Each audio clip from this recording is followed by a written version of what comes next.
मेहनत से बना हूँ, मेहनत का दर्द जानता हूँ। मेहनत से बना हूँ, मेहनत का दर्द जानता हूँ। आसमां से ज्यादा ज़मीं की कदर जानता हूँ। लचीला पेड़ था जो झेल गया आंधियाँ, लचीला पेड़ था जो झेल गया आंधियाँ।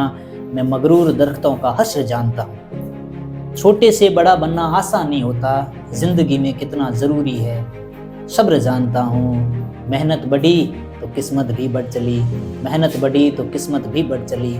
मैं छालों में छुपी लकीरों का असर जानता हूँ। जिंदगी में जो कुछ पाया, जिंदगी में जो कुछ पाया कभी अपना नहीं माना। जिंदगी में जो कुछ पाया कभी अपना नहीं माना। मैं अपना आखिरी ठिकाना मिट्टी का अपना घर मानता हूँ, मिट्टी का अपना घर मानता हूँ। फर्स्ट ग्रेड की तैयारी में भवन सा सबसे ज़्यादा योगदान रहा है गणपत सिंह जी का। हालांकि अभी तक मैं मिला नहीं हूँ कभी। यूट्यूब के माध्यम से वो कंपटीशन एग्ज़ाम की तैयारी करने वालों के लिए, हमारे गांव में पहाड़ है तो पत्थर का काम भी किया, उसके अलावा वाइन शॉप पे भी काम किया, ट्रैक्टर भरवाना पड़ता था। मेरी 11th में सप्लीमेंट्री आ गई। तो फर्स्ट ग्रेड आपका पॉलिटी में रहा, क्या स्ट्रगल थी?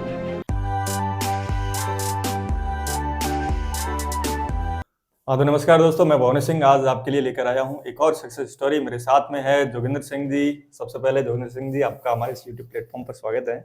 मैं इनके बारे में बताना चाहूंगा कि इन्होंने सबसे पहले जो है कांस्टेबल एग्जाम को क्रैक करा, सिलेक्शन हुआ, कुछ टाइम उसमें अपनी सेवाएं दी। उसके बाद जो है कांस्टेबल को रिजाइन करके ये थर्ड ग्रेड में आए और उन्होंने वहां पर भी काफी टाइम सर्विस करी। इसके बाद आज वर्तमान में जो है पॉलिटिकल साइंस में फर्स्ट ग्रेड टीचर है। तो आज हम जानेंगे इनके बारे में कि इनकी जर्नी कैसे रही, इनकी स्ट्रेटेजी क्या रही और इनका भी क्या स्ट्रगल रहा, क्योंकि हर आदमी का एक स्ट्रगल होता है। हाँ तो जोगिंदर जी, आप जो है रूरल बैकग्राउंड से आते हो, ठीक है? आपकी पढ़ाई वगैरह कहाँ से हुई, कैसे हुई, अपने बारे में कुछ बताए, फैमिली बैकग्राउंड वगैरह। जी, मेरा नाम जोगराज सिंह है। मैं बाड़मेर के ऊँट का गांव से बिलोंग करता हूँ तथा मेरी स्कूलिंग है वो गवर्नमेंट स्कूल में ही हुई है, रानी गांव में। और यहाँ से फिर मेरी कॉलेज की पढ़ाई राजस्थान यूनिवर्सिटी से हुई है। उसके बाद ये सारी पढ़ाई तो बीए और एमए मैंने जॉब के दौरान ही करी है। अच्छा, पापा जी क्या करते हैं? मेरे पिताजी किसान हैं। किसान है, ओके जी। और आपके फैमिली वगैरह में कोई सर्विस में है? मेरा बड़ा भाई है, वो होमगार्ड में है बाड़मेर। ओके, तो मतलब इकोनॉमिकली आपको मतलब कभी दिक्कत नहीं थी इतनी ज़्यादा? नहीं, वो फाइनेंशियली दिक्कत नहीं थी, है ना? फाइनेंशियल दिक्कत तो शुरुआत में थी, जब लग गए तो उसके बाद तो नहीं है। वैसे आपकी स्टोरी काफ़ी अलग है, जैसा कि आप खुद ही बताइए अपने मुंह से कि आप शुरुआत कहाँ से हुई थी आपकी जर्नी। आप जैसे पत्थर मैंने निकालते थे। 12th पास करी तो उससे पहले क्या हुआ था कि मेरी 11th में सप्लीमेंट्री आ गई थी। उस वजह से फिर पढ़ाई मेरी लगभग छूटने को ही थी। फिर वापस अगले साल अच्छी तैयारी करी। 12वीं में इंग्लिश में अच्छे मार्क्स भी आए। ओके। और फिर कॉलेज की पढ़ाई उस टाइम करनी थी, लेकिन कुछ ऐसी परिस्थितियाँ थी कि कर नहीं पाया। फिर शुरुआत में हमारे गांव में पहाड़ है तो पत्थर का काम भी किया, उसके अलावा मतलब वाइन शॉप पे भी काम किया। खोदते थे आप? जी जी, ट्रैक्टर भरवाना पड़ता था खोद के। अच्छा, तो उसके आपके गांव वैसे ये चीजें काफी हाँ, प्रचलन हमारा है। गांव ऊँट का स्टोन के लिए फेमस है। स्टोन के लिए फेमस। तो उसके बाद मैं बॉम्बे चला गया था।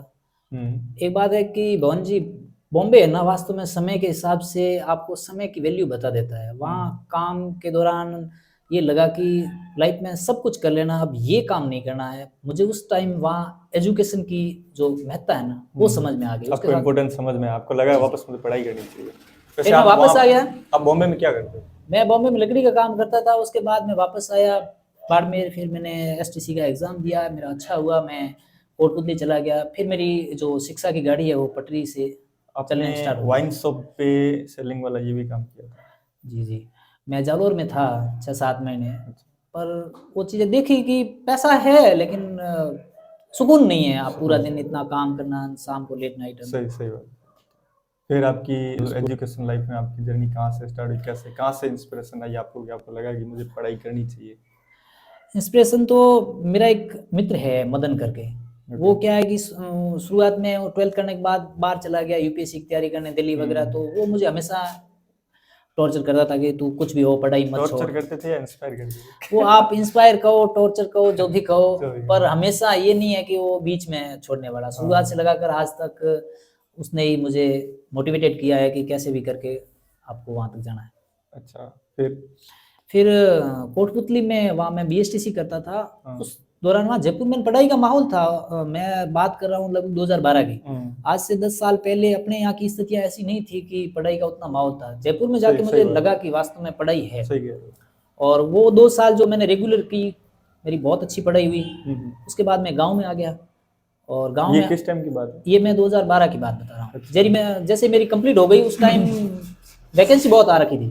पुलिस की थी, होमगार्ड की, सॉरी वन विभाग की थी, जेल प्रहरी की थी। ऐसी छोटी वैकेंसी जो 2400 ग्रेड पे की बहुत सारी थी। तो मैंने पुलिस की तैयारी स्टार्ट कर ली। मैं जयपुर रहा, मदन के पास ही। अब मानो नहीं भवन जी, मदन ने मुझे 1 महीना तक रूम से बाहर नहीं जाने दिया, सूर्य देखने नहीं दे दिया। ये होती है फिर सच्चे मित्रों की पहचान। और तैयारी इतनी हुई, सेल्फ स्टडी, वो भी वहाँ पर जयपुर में प्रॉपर वो बुक्स लाके दे दी थी मेरे को, कहा कि ये किताबें पढ़नी है। अभी क्या करते हैं मदन जी? मदन जी अभी असिस्टेंट प्रोफेसर की दिया एग्जाम। अच्छा सही है, सब कम निकल जाएगा हिस्ट्री में। सही है। तो फिर पुलिस का एग्जाम दिया। और उस टाइम ये दूसरे पे एग्जाम भी थे। पुलिस का एग्जाम देने के बाद में वन विभाग का एग्जाम दिया। पुलिस का रिजल्ट थोड़ा लेट आया था, तब तक वन विभाग का हो गया था। तो वन विभाग के फिजिकल में मैं मात्र 1 मीटर बॉल नहीं फेंक पाया। उस टाइम 55 मीटर फेंकनी पड़ती थी। तो 54 मीटर ऐसी फेंक पाया तो मुझे बाहर कर दिया। अच्छा। और वहाँ मात्र 3 पोस्ट थी। तो लोग ये सोचते हैं ना, यूथ की पोस्ट कम है ना, हम लोगों का नहीं होगा। तो फिर वो बात नहीं है कि आप अगर तैयारी करते हो तो फिर हो जाता है। हमें तो एक ही चाहिए, एक ही तो चाहिए ऐसे। वही तो। फिर तब तक कांस्टेबल का रिजल्ट तब तक नहीं आया था। जैसे वन विभाग के बाद काफी टाइम मिल गया, फिजिकल के लिए कॉल किया था। और फिजिकल, हालांकि मेरा फिजिकल आप सोच के देखिए कि 2012 में जब इतनी ज्यादा टेक्नोलॉजी भी नहीं थी, तो फिजिकल कम भी था। मेहनत करी काफी टाइम तक, हो गया पार। और फिर पुलिस में हो गया। जेल प्रहरी में भी हो गया, लेकिन हालांकि 2012 में। अच्छा, जेल प्रहरी में हो गया। हाँ, पर मैं गया नहीं। ओके, फैमिली ने मना कर दिया। जी। ओके, तो फिर 2012 में आपका कांस्टेबल में हुआ? जी। फिर कांस्टेबल में कब तक सर्विस करी? कांस्टेबल में 2012 से लगाकर 2017 तक मैं सिरोही में पोस्टेड था। और 17 में फिर मेरा रीट में सिलेक्शन हो गया। 17 से 22 तक, 2023 तक, अक्टूबर तक मैं यहीं बाड़मेर में एक स्कूल है दूधवा, वहाँ लगा हुआ था, 3rd ग्रेड टीचर। और अभी फिर पॉलिटिकल साइंस की जो वैकेंसी आई है उसमें मेरा लेक्चरर में चयन हो गया। अब मैं यहीं बाड़मेर पोस्टेड। और सबसे इम्पोर्टेंट मेरा क्वेश्चन यहाँ पे ये है, क्योंकि कांस्टेबल 24/7 मतलब ये जॉब है कि आप बहुत बिजी रहते हो, ठीक है। इसके साथ अभी मेरे कई भाई है जो मतलब कांस्टेबल में है और वो आगे तैयारी करना चाहते हैं, मेरे कांटेक्ट में भी है। वो बोलते हैं यार बिल्कुल टाइम नहीं मिलता पढ़ने के लिए। तो आपने मतलब कैसे वो सब चीजें मैनेज करी और आपने एक टीचर लाइन में आए, कैसे वो चीजें? वो आपका क्वेश्चन अच्छा है। एक्चुअली में क्या है कि वास्तव में पुलिस के पास बहुत सारा काम है। तो मैंने तैयारी स्टार्ट की तो सुबह 9 बजे से लगाकर 5 बजे तक ऑफिस का काम करना पड़ता था। इस दरमियान मैं जब भी वैसे डाक ले जानी पड़ती थी इधर उधर, तो मैं सुबह ऐसे अपने चिट बनाता था छोटी छोटी, और उनको जेब में रखता था बस में सफर करते हुए। फिर वापस शाम को आ गया। फिर शाम को टाइम मिल जाता था थाने में थोड़ा बहुत, उसको मेंटेन करता था। संडे को थोड़ी सी रियायत होती थी। तो जब मेहनत करते हैं तो हर कोई देख लेता है। चिट ले जाते साथ में लिख के? चिट ले जाता था मैं, शॉर्ट नोट्स जिसको कहते हैं, वो अपनी जेब में ही रखता था। और ये शुरुआत से अभी भी रखता हूँ कि वो उनको बार बार रिवाइज करता हूँ तो वो चीजें बिल्कुल दिमाग में स्थिर हो जाती है। और ये प्रोसेस कब तक चली? ये प्रोसेस ज्यादा ड्यूटी का तो 2 महीने रहा। मैंने तैयारी तो वास्तव में जो रीट की पुलिस से वो मैंने 4-1 महीने की, लेकिन वो जो 2 महीने थे ना बाकी के, वो उस टाइम में माउंट चला गया, मेरी पोस्टिंग वहां हो गई। माउंट आबू में क्या है कि सर्दियों के मौसम में ठंड बहुत पड़ती है, इस कारण वहाँ क्राइम ज्यादा है नहीं। फिर आपको या तो रात को ड्यूटी करो या फिर दिन में ड्यूटी कम हो जाती है। फिर मैं रात को ड्यूटी करता था और दिन में मैं पढ़ लेता था। तो आपने मतलब इसकी जो 3rd ग्रेड है इसकी तैयारी 2 महीने करी? नहीं, 4 महीने करी। 4 महीने, क्योंकि इसका मतलब 3rd ग्रेड और कांस्टेबल का सिलेबस काफी सेम है? नहीं, अलग है बिल्कुल। कांस्टेबल में अलग है, 3rd ग्रेड में अलग है। 4 महीने के अंदर वो सब कवर कर दिया? वो कवर कर इसलिए दिया क्योंकि मैंने रेगुलर करी थी बीएसटीसी, और मैं 2013 से 17 के बीच की ये टाइम है ना, इस टाइम में मैं थोड़ा थोड़ा ही सही पढ़ता था ड्यूटी के दौरान, जितना टाइम मुझे मिलता था। तो अब कंटिन्यू तैयारी की बात करें तो वो 4 महीने बिल्कुल ऐसे धुआंधार तैयारी करी। इसके अलावा तो छोटी छोटी तैयारी तो रोज चलती रहती थी।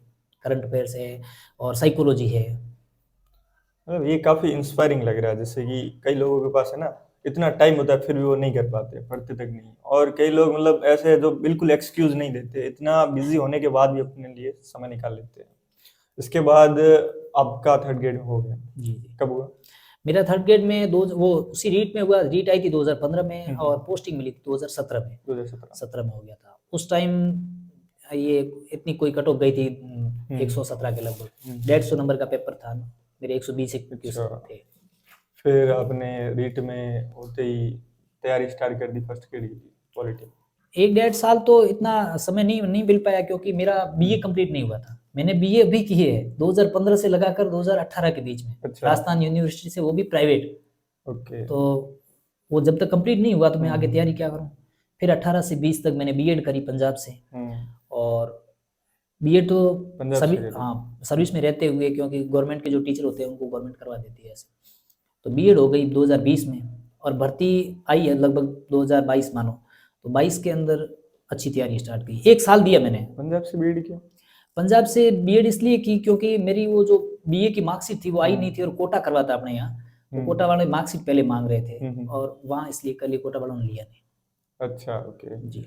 और फिर आपने फर्स्ट ग्रेड? हाँ, फर्स्ट ग्रेड की तैयारी मैंने जनवरी 2023 में स्टार्ट करी, जो अक्टूबर 17 तारीख को मेरा पेपर था, तब तक करी। और इसमें तो टीचर लाइन में आपके पास काफी टाइम रहा होगा फर्स्ट ग्रेड की तैयारी? फर्स्ट ग्रेड के लिए तो आप ये मान के चलो कि 1 साल लगता है। आप चाहे कुछ भी, कितनी भी शॉर्टकट, जीरो से स्टार्ट करोगे तो भी 1 साल लगेगा, क्योंकि 2 पेपर, उसके अलावा 15-20 बुक्स, फिर दोनों पेपरों को हैंडल करने के लिए बराबर मिनिमम मार्क्स भी चाहिए 40%।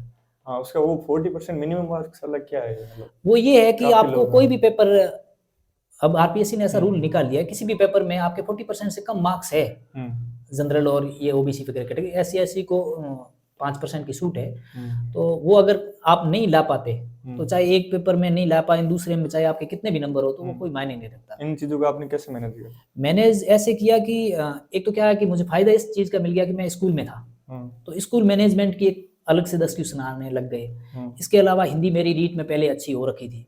तो छोटे छोटे सब्जेक्ट थे ना, वो मैंने एनसीईआरटी से ही कवर किए अपने। आप मान नहीं रहे हो, इतने क्वेश्चंस आ रहे हैं गवर्नमेंट की बुक से कि विश्वास, मतलब लोगों को लगता नहीं है। लोग मार्केट में जाते हैं, वो इतनी सारी पोथियां, ये है फलाना नया एडिशन है।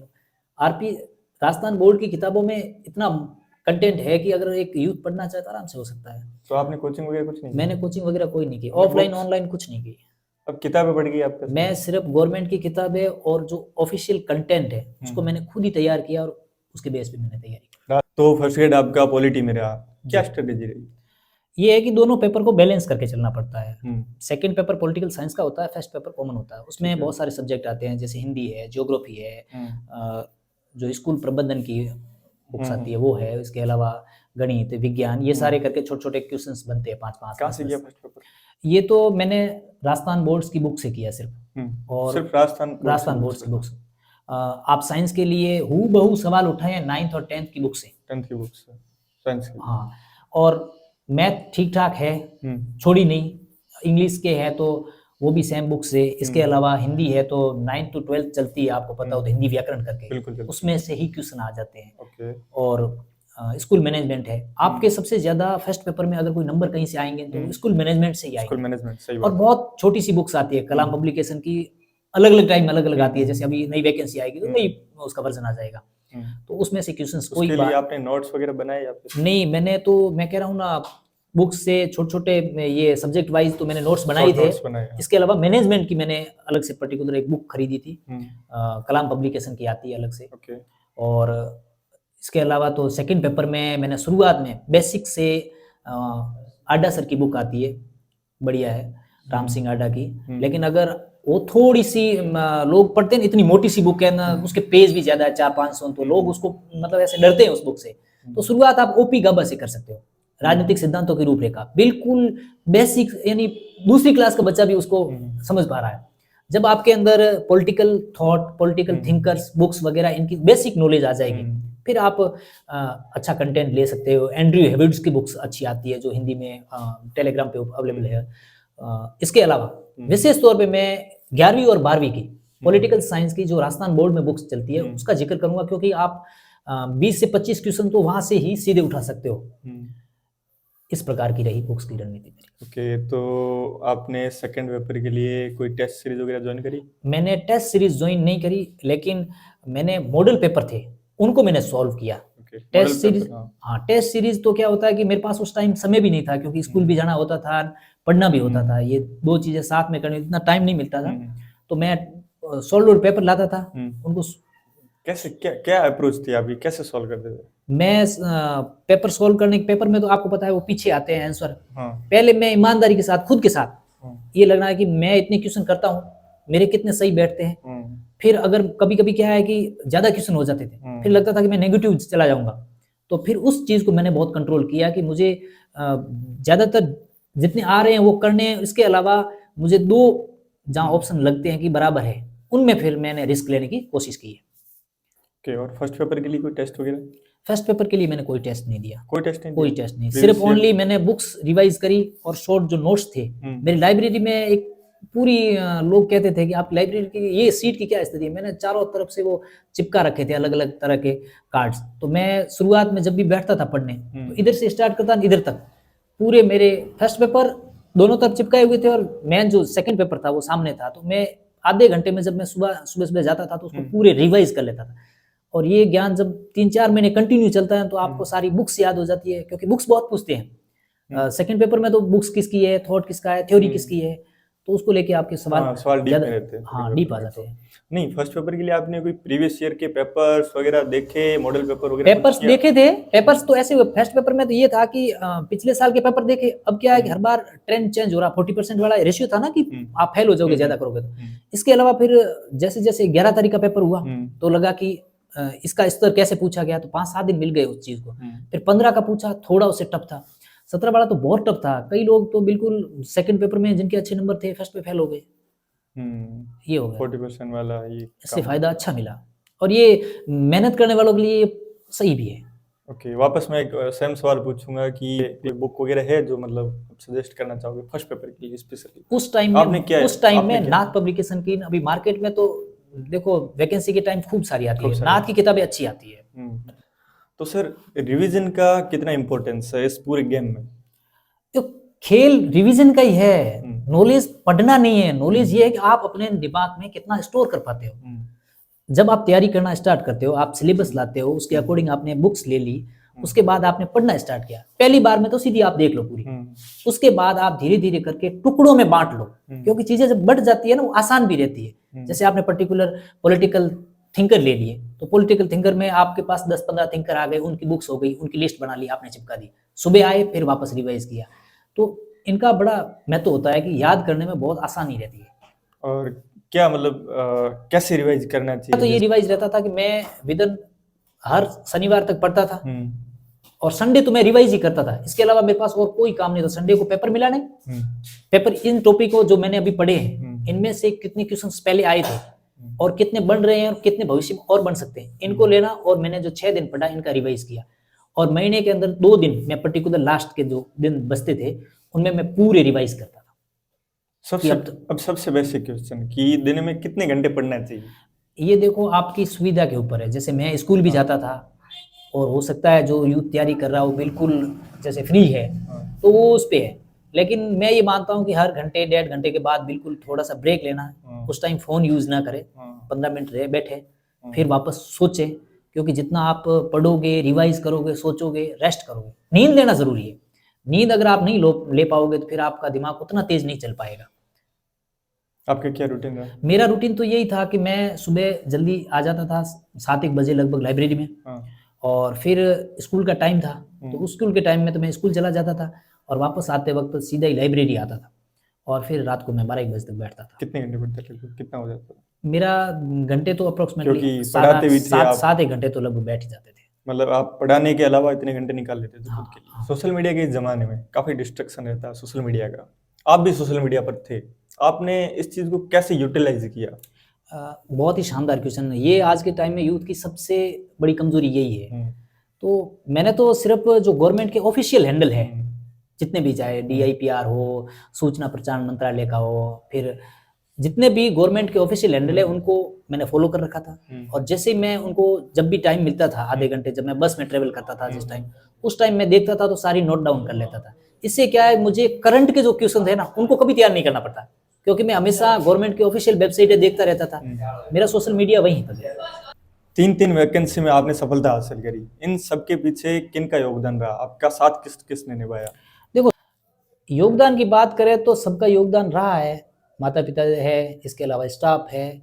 और देखो, शुरुआत में मेरी स्थिति पढ़ने में बिल्कुल लो थी, और मुझे वहां से लगाकर यहाँ तक एग्जाम की इस जर्नी में सबसे ज्यादा अगर मुझे किसी का नाम लेना हो तो वो मदन जहांगीर है, जिसने मुझे पुलिस की, 3rd ग्रेड की और 1st ग्रेड की हर कंपटीशन में मेरा वो साथ रहा, तो पहला क्रेडिट तो मैं उसे दूंगा। और मैं 1st ग्रेड की तैयारी में भवन साहब सबसे ज्यादा योगदान रहा है गणपत सिंह जी का।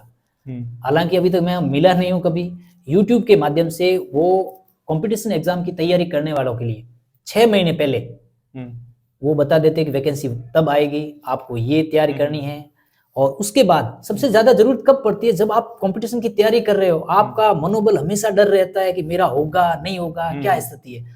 उस टाइम में परीक्षा के फॉर्म भरने से परीक्षा होने तक वो 3-4 रणनीति के वीडियो डालते हैं। आप एक बार, वो तो एज दवाई का काम है, उनके वीडियोस देखते ही फिर आता है कि हाँ ऐसा कर सकते हैं, और इतना समय इसका प्रबंधन ऐसे होगा। समय प्रबंधन है ना, वो सबसे ज्यादा मैंने गणपत सिंह जी से सीखा। और उनका एक बहुत ही फेमस डायलॉग भी है कि आप मेहनत करते रहिए, माँ सरस्वती का भी अपने ऊपर बहुत फेमस हो गया आजकल तो, इंस्टाग्राम पे ये रील्स भी काफी वायरल हो रही है। तो आजकल के युवाओं को आप क्या संदेश देना चाहोगे? आज के समय में यूथ अगर तैयारी करना चाहता है और जीरो से तैयारी कर रहा है, उसको कुछ पता नहीं है, तो किसी भी कोचिंग का सहारा ले सकता है। और आदरणीय गुरुदेव गणपत सिंह जी यूट्यूब पे बहुत सारा अच्छा कंटेंट डाल रहे हैं, उनको फॉलो भी कर सकते हैं। इसके साथ आप एनसीईआरटी की बुक्स, कम से कम आपकी नींवें वहीं से स्टार्ट होनी चाहिए, वो उनको आप कवर कर पाते हो अगर ज्यादा समय रहता है तो। ज्यादा समय रहता है तो, और ज्यादा समय ही है अभी वैकेंसी, आप थोड़ा सा टाइम में अभी, जहां से आपके पास 6-7 महीने, आप पहले नींवें तैयार कर लीजिए, और उसके बाद तो आप आराम से खुद की सेल्फ स्टडी। कॉलेज टाइम में आजकल के अभ्यर्थी काफी टाइम वेस्ट करते हैं, जैसे किसी ने कोटा ओपन में फॉर्म भर दिया, अब वो 3 साल मजे करेगा, नहीं पढ़ाई करेगा।